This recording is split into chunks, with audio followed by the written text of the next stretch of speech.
নমস্কার, আপনারা দেখছেন ওঙ্কার বাংলার সঙ্গে রয়েছে দেবাঞ্জলি। নজর রাখবো এই মুহূর্তের গুরুত্বপূর্ণ খবরের দিকে। রাজ্যে রাজনৈতিক পালাবদলের পর থেকে শিল্প খরা কাটাতে একাধিক পরিকল্পনা করেছে নতুন বিজেপি সরকার। টাটা আদানির মতো দেশের সংস্থাগুলির সহযোগিতায় নতুন শিল্প তৈরির নীল নকশা তৈরি হচ্ছে বলে ইতিমধ্যেই ঘোষণা করেছেন মুখ্যমন্ত্রী শুভেন্দু অধিকারী। এমনকি রাজ্যের শিল্প বান্ধব পরিবেশ, লাল ফিতের জট কাটানো, দক্ষ কারিগর সহ নানা ইতিবাচক দিক তুলে ধরে বিনিয়োগ টানতে তৎপর রাজ্য সরকার। এরই মধ্যে বস্ত্র এবং ইস্পাত শিল্পে বড় সড় বিনিয়োগ করতে চলেছে দুই সংস্থা, এমনটাই জানিয়েছেন শিল্পমন্ত্রী তাপস রায়। তার কথায় লাক্স ইন্ডাস্ট্রিজ এবং শ্যাম স্টিল দুই সংস্থা তাদের কারখানার সম্প্রসারণ করবে। কয়েকদিন আগে আলিপুরে এক বণিক সভায় বাংলার শিল্পপতিদের বিনিয়োগ করার বার্তা দেন মুখ্যমন্ত্রী শুভেন্দু অধিকারী। তিনি বলেছিলেন, বাংলায় সমস্ত সম্পদ আছে, প্রস্তাব নিয়ে আসুন, এলাকা চিহ্নিত করে আসুন, কি কি সাহায্য চাই বলুন, এখানে বিনিয়োগ হোক। এরপরে এক মাসে বড় দুই সংস্থার বিনিয়োগের সিদ্ধান্ত যথেষ্ট তাৎপর্যপূর্ণ বলেই মনে করা হচ্ছে। রাজ্যে শিল্প প্রসারের সরকারের উদ্যোগ কতটা সম্ভাবনা রাখে আমরা এই আলোচনাতেই আসব। তবে তার আগে শুনে নেব রাজ্যের শিল্পের সম্ভাবনা নিয়ে কি বললেন শিল্পমন্ত্রী তাপস রায়।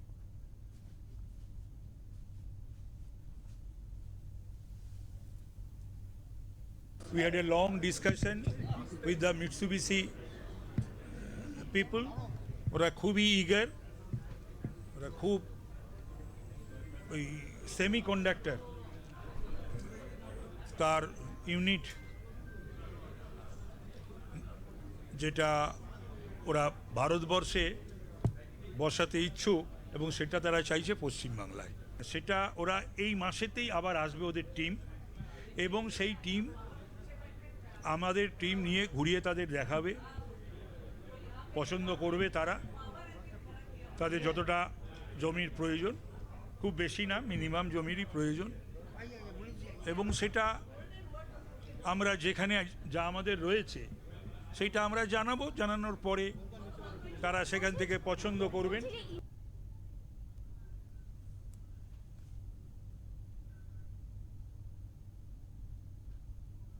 শিল্পের প্রসার না হলে কর্মসংস্থান হবে না, জানালেন শিল্পমন্ত্রী তাপস রায়।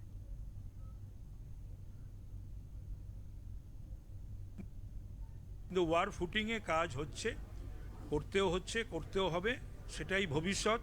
এবং আমাদের ছেলে মেয়েদের যদি ধরে রাখতে হয় এই পশ্চিমবাংলায়, তাদের বাড়িতে, তাদের পিতামাতার কাছে এবং পরিবারের কাছে, তাহলে পরে তো একমাত্র উপায় তো হচ্ছে শিল্প, এবং তার মাধ্যমেই কর্মসংস্থান।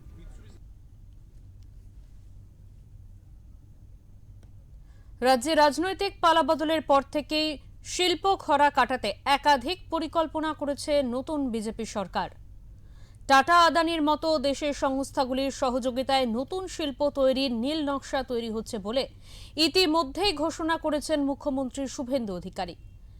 এমনকি রাজ্যের শিল্প বান্ধব পরিবেশ, লাল ফিতের জট কাটানো, দক্ষ কারিগর সহ নানা ইতিবাচক দিক তুলে ধরে বিনিয়োগ টানতে তৎপর রাজ্য সরকার। এর মধ্যেই বস্ত্র এবং ইস্পাত শিল্পে বড় সড় বিনিয়োগ করতে চলেছে দুই সংস্থা, এমনটাই জানিয়েছেন শিল্পমন্ত্রী তাপস রায়। তার কথায় লাক্স ইন্ডাস্ট্রিজ এবং শ্যাম স্টিল দুই সংস্থা তাদের কারখানার সম্প্রসারণ করবে। কয়েকদিন আগেই আলিপুরে এক বণিক সভায় বাংলার শিল্পপতিদের বিনিয়োগ করার বার্তা দেন মুখ্যমন্ত্রী শুভেন্দু অধিকারী। শিল্পমন্ত্রীর কথার রেশ ধরে আমরা এবার এই ইস্যুতে আলোচনায় আসব। আমাদের সঙ্গে রয়েছেন ওঙ্কার বাংলার এডিটর ইন চিফ বিপ্লব দাস। দাদা, ভোটের আগে রাজ্যের শিল্পের প্রসার এবং কর্মসংস্থানে প্রতিশ্রুতি দিয়েছিল বিজেপি। ক্ষমতায় এসে সরকারকে এই লক্ষ্যে উদ্যোগী হতে দেখা গেছে, সম্ভাবনা কতটা রয়েছে বলে মনে করা হচ্ছে?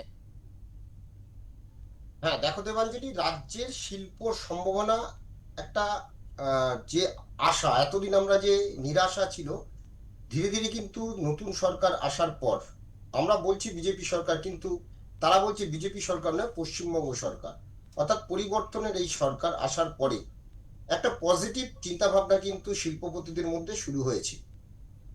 আজকে কলকাতার এক বড় যে বণিক সভা, মার্চেন্ট চেম্বার অফ কমার্স, তাদের একটি শিল্পমন্ত্রীর সঙ্গে তাদের একটা ফেলিসিটেশন, অর্থাৎ সংবর্ধনার এক অনুষ্ঠান ছিল একটি বেসরকারি 5 তারা হোটেলে, এবং সেখানে উপস্থিত ছিলেন রাজ্যের শিল্পমন্ত্রী তাপস রায়।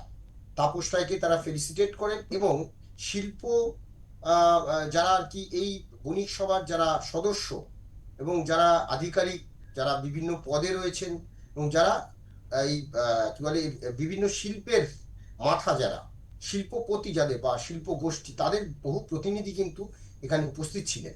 এবং সেখানে আহ তাপস রায় তার বক্তব্যে কি কি এই রাজ্যের কি কি সরকারের একটা দিশা, সেটা তিনি মোটামুটি তুলে ধরেন। কিন্তু এখনো রাজ্যের শিল্প নীতি, যেটা সেই শিল্প নীতি মানে পুরোটা রেডি হয়নি, সেটা এখন খসড়া আকারেই আছে। কিন্তু উল্লেখযোগ্য যেটা, যে বেশ কিছু শিল্পপতি তাদের সঙ্গে যে ইন্টারাক্টিভ সেশন, অর্থাৎ প্রশ্নোত্তর পর্বে শিল্পপতিদের কথা কিন্তু শিল্পমন্ত্রী মন দিয়ে শোনেন, এবং তাদের পরামর্শ এবং তাদের যে সুবিধে অসুবিধে, তারা অন্যান্য রাজ্যে শিল্প গড়েছেন, শিল্প তাদের সেখানে চলছে, পশ্চিমবঙ্গে তাদের কি সুবিধে বা কি কি অসুবিধের মধ্যে পড়তে হয়েছে বিগত দিনে, কোন কোন জায়গায় খামতি ছিল, সেই পুরো জিনিসগুলো কিন্তু এই ইন্টারাক্টিভ সেশনে প্রায় উঠে এসছে। 8 ঘন্টারও বেশি এই ইন্টারাক্টিভ সেশনে প্রায় 10-12 জন শিল্পপতি তাদের এই কথাগুলো বলেন। কিন্তু সময়ের অভাবে মন্ত্রী একদম পরিষ্কার বলেছেন যে আপনারা এতজন এখানে আছেন, হয়তো আমার সময় কম এখানে, তো আপনাদের প্রত্যেকের কাছে অনুরোধ যে আপনারা আপনাদের সমস্ত পরামর্শ এবং আপনাদের যা যা প্রয়োজন বলে আপনারা মনে করেন, বা অন্যান্য রাজ্যের সঙ্গে এ রাজ্যের শিল্পর মানে যে সম্ভাবনা, সেই শিল্পের গড়তে যা যা সমস্যা এবং যে যে সুবিধাগুলো পাচ্ছেন না বা যেগুলো পাচ্ছেন, সেটাকে আরো কতটা বেটার করা যায়, এবং কি কি সম্ভাবনা রয়েছে, এই সমস্ত বিষয়গুলো লিখিত আকারে আপনারা আমাদেরকে দিন বা আমাকে দিন, এবং পার্সোনালি দিন, আমার সাথে আপনারা আসুন। এবং মানে খুব ভালো যে মন্ত্রী কিন্তু সাথে সাথে বলেছেন যে আগামীকালই আমার সাথে আপনারা যোগাযোগ করুন, মানে 1-to-1 যখন হচ্ছে প্রত্যেকের নামে তিনি বলছেন যে আগামীকাল আপনি আসুন, আমরা কথা বলবো। তো সেই জায়গা থেকে এই রাজ্যের কিন্তু একটা শিল্প সম্ভাবনার কথা জেগে উঠেছে। এর আগে যেটা হচ্ছে শ্যাম স্টিল এবং লাক্স কোজি, এই দুটো সংস্থা এখানে একটা বড় সংস্থা, একটা হচ্ছে বস্ত্র শিল্প, আর একটা হচ্ছে শ্যাম স্টিল হচ্ছে ভারী শিল্প। তো আমরা বলেছিলাম প্রায় 21,000 কোটি টাকার কিন্তু একটা শিল্প সম্ভাবনা এই রাজ্যে তৈরি হয়েছে, এবং 21,000 কোটি টাকার এই যে লগ্নি জোড়া শিল্প, একটা হচ্ছে হোশিয়ারি শিল্প আর একটা হচ্ছে ইস্পাত শিল্প, এটা আমরা আগের দিনও এটা নিয়ে আলোচনা করেছিলাম, এবং তার একটা মাস্টার প্ল্যান, অর্থাৎ এই যে বড় যে হোশিয়ারির কথা বলছি, যেটা লাক্স কোজি, তারা প্রায় 600 কোটি টাকা বিনিয়োগের একটা প্রস্তাব দিয়েছে। এখানে মূলত লেবার ইন্টেন্সিভ ইন্ডাস্ট্রি হওয়ার কথা। আর একটা হচ্ছে যে 1,500 কোটি টাকার ইস্পাতের কারখানা, যেটা মোটামুটি যে অত্যাধুনিক ইস্পাত এবং স্টিল কারখানা, এখানে কিন্তু পশ্চিমবঙ্গের ক্ষেত্রে এটা একটা বড় মানে সম্ভাবনা হচ্ছে স্টিল এবং ইস্পাত। তো সেখানে তারাও 1,500 কোটি টাকা ঢালবে। আর আজকে আরেকটি যেটা খুব মানে শিল্পমন্ত্রী এখানে আসার আগে আজকে নবান্নে একটা বৈঠক হয়েছে, যেটা শিল্পমন্ত্রী নিজে বলেছেন, যে সেটা হচ্ছে যে জাপানের সংস্থা আমরা জানি যে মিৎসুবিশি, সেই মিৎসুবিশি এই ভারতে তাদের সেমিকন্ডাক্টর যে উৎপাদন করার কথা, চিপ এবং আরো অন্যান্য অনেক কিছু, তো সেটা কিন্তু ভারতবর্ষে ওরা দীর্ঘদিন ধরে চেষ্টা করছেন যে করার জন্য।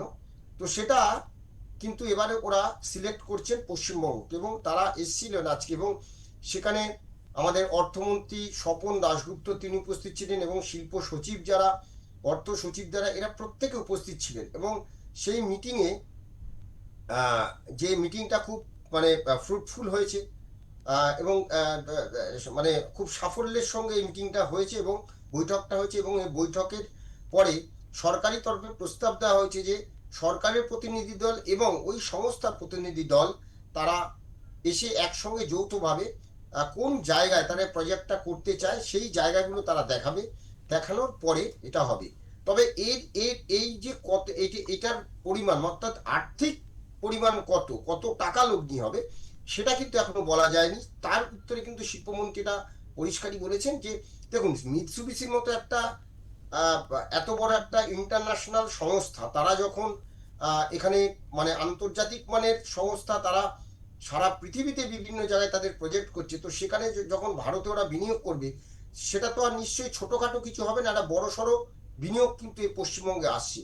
তো সত্যিকারে যে সরকারের একটাই কথা আজকে যেটা দেখেছি, যে প্রত্যেক শিল্পপতির কাছেই কিন্তু আবেদন ছিল একটাই, যে ঘরের ছেলে যেন বাইরে না যায়। এইখানকার যে ছেলেমেয়েগুলো, অর্থাৎ কর্মসংস্থানে এই সরকার যে জোর দিচ্ছে এবং কর্মসংস্থানের প্রতি যে একটা বদ্ধপরিকর, যে কিছু একটা করতে হবে, এটা কিন্তু পরিষ্কার। এবং সত্যি সত্যি এ রাজ্যের হয়তো শিল্প সম্ভাবনা সেক্ষেত্রে একটা বড় আশা দেখা দিচ্ছে। দেবাঞ্জলি। একদমই। দাদা, দ্বিতীয়ত যে বিষয়ে আলোচনা করব, যে শিল্পের ক্ষেত্রে রসদ এবং তার উৎস একটা বড় ফ্যাক্টর। সেক্ষেত্রে রাজ্যের আর্থিক উন্নয়নে মূলত ছোট এবং গ্রামীণ যে শিল্পগুলো রয়েছে সেগুলোর ওপরে বারবার জোর দেওয়ার কথা বলেছেন প্রধানমন্ত্রী। এই বিষয়ে সরকারের কি কোনো রুট ম্যাপ তৈরি হয়েছে ইতিমধ্যে? সে বিষয়ে একটু একদম, জানবো। রাজ্যে কিন্তু আমরা বারবার যেটা এ রাজ্যে শিল্পের ক্ষেত্রে যেটা বারবার বলা হতো, যে ডাবল ইঞ্জিন সরকার, অর্থাৎ কেন্দ্র এবং রাজ্যে এক সরকার। এবার কিন্তু সেটা, এবং শিল্পপতিরা কিন্তু এটা এবার বলেছে যে কেন্দ্রে যেহেতু বিজেপি সরকার এবং রাজ্যেও প্রথম বিজেপি সরকার হলো, অতএব অনেক কিছু যে জট, সেই জট কেন্দ্র রাজ্যের যে একটা দ্বন্দ্ব চিরকাল হয়ে এসেছে। আমরা বাম জমানায় দেখেছি কেন্দ্র দেয়নি, তারপরে তৃণমূল জমানায় দেখেছি কেন্দ্র দেয়নি, কিন্তু একটা সঠিক দিশা কিন্তু বিগত সরকারের গুলোর কাছ থেকে কিন্তু শিল্পপতিরা পাননি, এবং বারে বারে তারা ধাক্কা খেয়েছেন এই জায়গাটায়। ফলে বহু শিল্প এখান থেকে বন্ধ হয়ে গেছে, চলে গেছে, নানান রকম সমস্যা ছিল।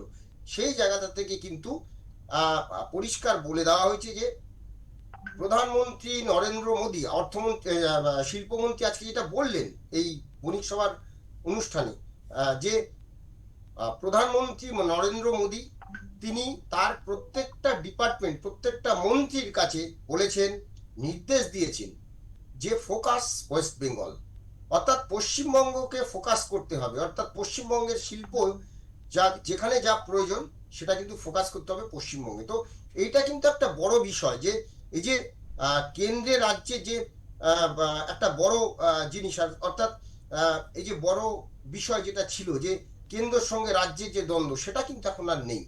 ফলে কিন্তু শিল্পপতিরা ভীষণ আশ্বস্ত যে এ রাজ্যের, কারণ এ রাজ্যে স্কিল লেবার, এ রাজ্যের মেধা, হ্যাঁ, যোগাযোগ ব্যবস্থা উন্নত হয়েছে এবং আরো উন্নত হচ্ছে। হ্যাঁ, এখানে যেভাবে আমরা যদি ট্রান্সপোর্ট দেখি, যেভাবে জাতীয় সড়কগুলোকে অত্যাধুনিক মানের করা হচ্ছে, যেভাবে ট্রেন, অর্থাৎ ট্রেন লাইনগুলোকে বাড়িয়ে দেওয়া হচ্ছে, করিডোরের সংখ্যা বাড়ছে। হ্যাঁ, রেল করিডোর থেকে যদি আমরা দেখি রাস্তাঘাটের যে মানে জাতীয় যে ন্যাশনাল হাইওয়ে যেগুলো, সেই যে করিডোরগুলো, এগুলো একটা যেরকম খুব উন্নত ধরনের অত্যাধুনিক মানের তৈরি হচ্ছে, তেমন এই রাজ্যে যে পুরো মেট্রো ব্যবস্থা, এই কলকাতা জুড়ে যে একটা মেট্রো যে যোগাযোগ ব্যবস্থা, অর্থাৎ মফস্বলের সঙ্গে সিটির দ্রুত যোগাযোগের জন্য মেট্রো একটা বড় কানেক্টিভিটি, মেট্রো কানেক্টিভিটি। এবং শুধু তাই নয়, মানে এই রাজ্য থেকে, মানে বিশেষ করে কলকাতা থেকে ইন্টারন্যাশনাল ফ্লাইট বহু বন্ধ হয়ে গেছে, আজকে সেই প্রসঙ্গ তোলা হয়েছে এবং সেখানে কিন্তু বলা হয়েছে যে এই বিষয়টা নিয়েও কথা বলা হবে, যাতে এই কলকাতা বিমানবন্দর থেকেই যেন বেশ কিছু ইন্টারন্যাশনাল ফ্লাইট যেগুলো বন্ধ হয়ে গেছে সেগুলো চালানো হয়।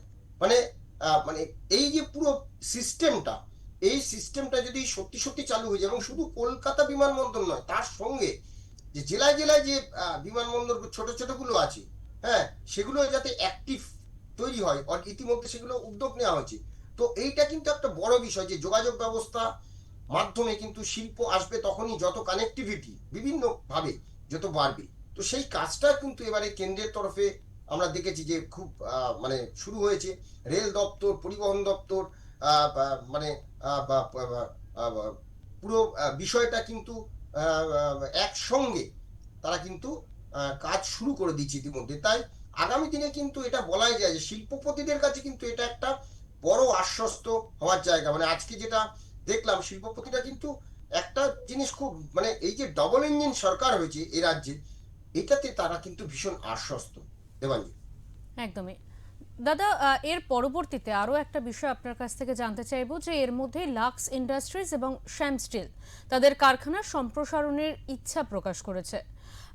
মিৎসুবিসির সঙ্গেও রাজ্যের শিল্পমন্ত্রী তাপস রায় বৈঠক করলেন, কি সম্ভাবনা দেখা দিচ্ছে এক্ষেত্রে? হ্যাঁ, এটা আমি তো আগেই বলেছি, তাও আবার বলছি যে লাক্স অর্থাৎ হুঁশিয়ারি শিল্প তারা 600 কোটি, আর যেটা হচ্ছে যে শ্যাম স্টিল, যেটা কথা হয়েছে, তারা বোধহয় একটা ইস্পাতটাকে আরো মানে তাদের যে প্রজেক্ট আছে সেটাকে আরো তারা এক্সপ্যান্ড করতে চাইছে। তো তারাও প্রায় 1500 কোটি টাকা বিনিয়োগ করবে। আর এই রাজ্যের ক্ষেত্রে কিন্তু একটা বড় সম্ভাবনা হচ্ছে ইস্পাতের জন্য, ইস্পাত এবং স্টিল প্ল্যান্টের জন্য।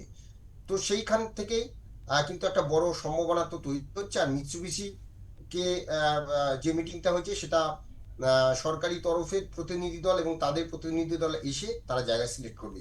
এবং তার থেকে বড় জিনিস যেটা যেটা যে রাজ্যের শিল্পনীতি, এই যে রাজ্যের যে শিল্পনীতি, সেই শিল্পনীতিটা আগের পুরনো শিল্পনীতিকে বদলে ফেলে নতুন শিল্পনীতি ঘোষিত হবে। সেই শিল্পনীতি কি হবে? হ্যাঁ, অর্থাৎ এই যে দ্রুত যেন সমস্ত কিছু কেউ যদি শিল্প গড়তে চায় তার তো অনেকগুলো সেক্টর থাকে, সেই সেক্টরগুলো যাতে দ্রুত কাজ করে, অর্থাৎ এক জানলা পদ্ধতিতে যাতে কাজ হয়, সেই জন্য কিন্তু নতুন করে শিল্পনীতি তৈরি হচ্ছে। এবং সেটা মন্ত্রী আজকে বলেছেন যে আর হয়তো কিছুদিন সময় লাগবে। তো যেহেতু মাত্র 2 মাস হয়েছে একটা সরকার এসছে, তো তাদের যে ভিশন, তাদের যে মিশন, এই ভিশন আর মিশন এই দুটোকে এক করে দিয়ে তো সেখানে করতে তো একটু সময় লাগবে। এবং শুধু তাই নয়, যে সরকার যে শিল্পনীতি ঘোষণা করবে, সেখানে তো শিল্প প্রতিনিধি যারা শিল্পটা করছেন বা গড়বেন বা যারা গড়েছেন তারা অন্য রাজ্যে চলছে, এ রাজ্যেও আছে তাদের, তাহলে সেখানে ফারাক কোথায়? এই পুরো বিষয়গুলো কিন্তু তাদের যে পরামর্শ সেটাও কিন্তু চেয়েছেন মন্ত্রী, অর্থাৎ তাদের পরামর্শগুলোকে অ্যাড করা হবে। এই সমস্ত করতে হয়তো আরো একটু সময় কিছু লাগবে। কিন্তু এই শিল্পনীতি ঘোষিত হলে যা জানা যাচ্ছে, বিশেষ করে এ রাজ্যের 2-3টে জায়গাতে খুব সমস্যা। সেটা যদি দেখি যে জমি নীতি, এই যে জমি নীতি, এটা নিয়ে কিন্তু একটা বড় সমস্যা আছে। তারপরে হচ্ছে পরিকাঠামো পর্যটন, যেটা বললাম, আর হচ্ছে ডাবল ইঞ্জিন সরকার। তো এই জায়গাটা থেকে যদি আমরা দেখি যে আগামী দিনে যে পুরোটাই মানে পুরো শিল্পের যে একটা বড় সম্ভাবনা, সেই শিল্পের বড় সম্ভাবনা তাড়াহুড়ো না করে পুরো জিনিসটা দেখে নিয়ে এবং প্রত্যেকের পরামর্শ নিয়ে কোথায় কোথায় খামতি আছে এই রাজ্যে। যেমন আমি যদি জমি নীতি বলি, যদি আমরা সিঙ্গুরের কথা বলি, আজকে সিঙ্গুরের যে জমিটা বাম জমানায় নেওয়া হয়েছিল, তারপরে সেই আন্দোলনে আমরা দেখেছিলাম প্রায় 900 950 একর, 1000 একরের কাছাকাছি সেই জমি ছিল। তো আমরা জানি সেখানে বিদ্যুৎ ব্যবস্থা, থানা এবং পুরো জায়গাটা পাঁচিল দিয়ে ঘেরা, তার শেড পর্যন্ত তৈরি হয়ে গেছিল ন্যানো কারখানার। কিন্তু আন্দোলনের কারণে এবং তৎকালীন বাম সরকারেরও কিছু ভুল ছিল সেই শিল্পনীতি রূপায়ণ করতে গেলে, যেগুলো প্রয়োজন ছিল, অর্থাৎ জমি, এই জমিটা নিতে গিয়ে কিছু জমি কিছু মানুষ, বেশিরভাগ মানুষ দিয়ে দিয়েছিলেন, কিন্তু এক অংশের মানুষ যারা দেননি তাদের নিয়েই কিন্তু সমস্যা ছিল, তাদের নিয়ে আন্দোলন ছিল। আর তাদের এই আন্দোলনের ফলে কিন্তু এই সিঙ্গুরের কারখানাটা হলো না। ফলে আহ, যেটা হলো যে তৎকালীন যে জমি নীতিটা, সেই জমি নীতির কোথাও একটা পরিবর্তন করতে হবে। অর্থাৎ যার জমি, তাকে এমন কিছু ফ্যাসিলিটি দিতে হবে যে তিনি যাতে এই শিল্প গড়তে তিনি উৎসাহিত হন, জমি দিতে উৎসাহিত হন। এইটা কিন্তু একটা বড় জায়গা। এবং এতদিন ধরে যে সরকারগুলো চলেছে, তাদের অ্যাসাস জমি নীতি ছিল যে যে শিল্প করতে আসবে তাকেই জমিটা সংগ্রহ করতে হবে, অর্থাৎ সরকারের মধ্যে কোনো রকম নাক গলাবে না। তো এইটা একটা বড় কিন্তু বাধা ছিল জমির ক্ষেত্রে। তো এইটা একটা বড় ফ্যাক্টর। আর দ্বিতীয়ত হচ্ছে বেশ কিছু পারমিশন বা সেটা যেমন একটা ছিল, আর একটা ছিল আইন শৃঙ্খলা জনিত পরিস্থিতি, সিন্ডিকেট। এই সিন্ডিকেট তো মোটামুটি সিন্ডিকেট রাজত্বে কিন্তু সিন্ডিকেট রাজের অবসান ইতিমধ্যে হয়েছে। মুখ্যমন্ত্রী শুভেন্দু অধিকারী এবং পুরো মন্ত্রিসভা যেভাবে এই সিন্ডিকেট রাজের বিরুদ্ধে কাজ করছে, তাতে আগামী হয়তো 6 মাস বাদে সিন্ডিকেট বলে কিছু হয়, এই শব্দটা হয়তো বাংলা থেকে মুছে যাবে। তো সেই জায়গাটায় সিন্ডিকেটের জন্য অনেক জায়গাতে শিল্প প্রতিবন্ধকতা তৈরি হয়েছিল। তো এই সব দিকগুলো পুরোটাই যদি দেখা যায়, তো কোন কোন জায়গাতে খামতি আছে, কোন কোন জায়গায় খামতি ছিল, যাতে অসুবিধে না হয়, জমি অধিগ্রহণ করতে যাতে অসুবিধে না হয়, শিল্পপতিরা যদি শিল্প করতে চায় তাদেরকে যাতে দিয়ে দেওয়া হয়। হ্যাঁ, এবং শুধু তাই নয়, আরেকটা জিনিস যেটা যে শিল্প শুধু একটা জায়গাতে কেন হবে, প্রত্যেকটা জেলায় জেলায় প্রত্যেকটা জেলায় জেলায় যে যে জিনিসের জন্য বিখ্যাত, এই বাংলার প্রতিটি জেলায় প্রতিটা প্রান্তে নানান রকম প্রাকৃতিক বলো বা কৃষি বলো, নানান রকম, কারণ আমাদের এখানে জল জঙ্গল নদী, হ্যাঁ, পাহাড়, সমস্ত কিছু আছে।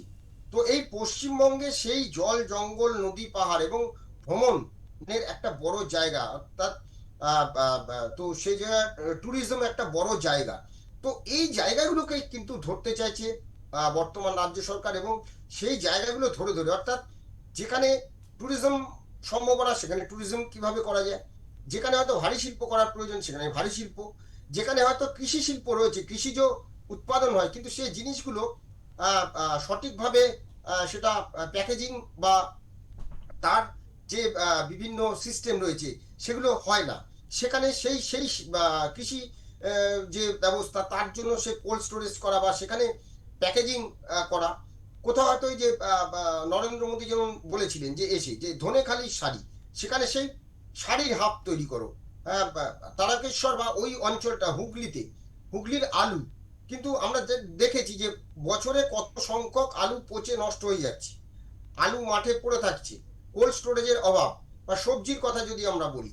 তো এই যে পুরো জিনিসগুলোকে যদি করা হয়, আজকে বারুইপুরে যেমন ফলের জন্য বিখ্যাত পেয়ারা, মালদার আম, তো এই পুরো জিনিসটা সরকারের কিন্তু একটা ভিশন আজকে যেগুলো বলছিলেন যে কোচবিহার আসানসোল দুর্গাপুর এই এই অঞ্চলগুলো, তেমনি মালদা মুর্শিদাবাদ, হ্যাঁ, সেখানে যেখানে যা মানে স্থানীয় ছোট ছোট শিল্প রয়েছে, ক্ষুদ্র কুটির শিল্প রয়েছে, হ্যাঁ, সেগুলোকে কিন্তু জোর দিতে চাইছে রাজ্য সরকার, এবং তার ফলে যে নতুন করে জমি নীতি তৈরি হবে, সে জমি নীতি তৈরি হলে কিন্তু এই রাজ্যের শিল্পের সম্ভাবনা কিন্তু যথেষ্ট উজ্জ্বল হবে বলেই আশা প্রকাশ করা হচ্ছে। এবং সেই সঙ্গে আগামী হয়তো সেপ্টেম্বরে এই জমি মানে শিল্প নীতিটা যদি ঠিকঠাক হয়ে যায়, হয়তো নতুনভাবে একটা, যে আগের সরকার যেটা করতো বেঙ্গল বিজনেস গ্লোবাল বিজিবিএস যেটা করতো, বেঙ্গল গ্লোবাল বিজনেস সামিট, সেরকম টাইপের কোনো একটা বিজনেস সামিট এই সরকারের তরফ থেকে হবে, এবং সেখানেই হয়তো শিল্পনীতি ঘোষিত হওয়ার সম্ভাবনা রয়েছে। দেবাঞ্জলি। একদমই, অনেক ধন্যবাদ দাদা আপনাকে। আমরা যে বিষয়ে আলোচনা করছিলাম, আমাদের সঙ্গে ছিলেন ওঙ্কার বাংলার এডিটর ইন চিফ বিপ্লব দাস। রাজ্যে রাজনৈতিক পালাবদলের পর থেকেই শিল্প খরা কাটাতে একাধিক পরিকল্পনা করেছে নতুন বিজেপি সরকার। টাটা আদানির মতো দেশের সংস্থাগুলির সহযোগিতায় নতুন শিল্প তৈরির নীল নকশা তৈরি হচ্ছে বলে ইতিমধ্যেই ঘোষণা করেছেন মুখ্যমন্ত্রী শুভেন্দু অধিকারী। এমনকি রাজ্যের শিল্প বান্ধব পরিবেশ, লাল ফিতের জট কাটানো, দক্ষ কারিগর সহ নানা ইতিবাচক দিক তুলে ধরে বিনিয়োগ টানতে তৎপর রাজ্য সরকার। এরই মধ্যে বস্ত্র এবং ইস্পাত শিল্পে বড় সড় বিনিয়োগ করতে চলেছে দুই সংস্থা, এমনটাই জানিয়েছেন শিল্পমন্ত্রী তাপস রায়।